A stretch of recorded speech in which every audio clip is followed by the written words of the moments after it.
बुल्ढाना जिले की बात करते हैं। महाराष्ट्र के बुल्ढाना जिले में भी एक निर्भया कांड के घटना की पुनरावृत्ति होते होते टल गई। यहां एक 12 साल की लड़की के साथ खेत में दुष्कर्म करने का प्रयास असफल हो गया, सिर्फ एक युवा किसान के चलते।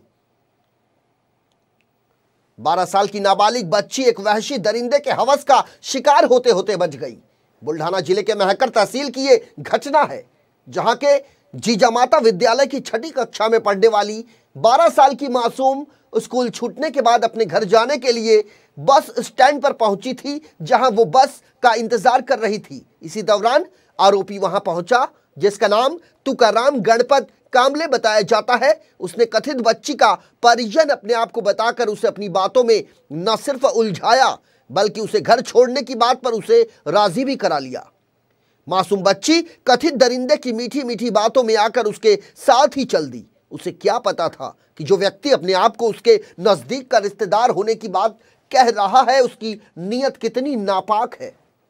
कथित आरोपी ने बच्ची को रिसोर्ट रोड पर स्थित मल्टी स्पेशलिस्ट अस्पताल के पीछे की तरफ ले गया, जहां एक खेत में उसने बच्ची के साथ जबरदस्ती करने की कोशिश की। इसी बीच बच्ची रोने और चिल्लाने लगी। उसकी आवाज सुनकर पास के ही खेत में काम कर रहे एक युवक किसान ने आरोपी तुकाराम को पकड़ने की कोशिश की, तो आरोपी तुकाराम उसे चाकू दिखाकर वहां से भाग निकला। लेकिन इस पूरी घटना पर यदि गौर किया जाए तो शुक्र इस बात का रहा कि एक युवा किसान के चलते एक नाबालिग की अस्मत बच गई।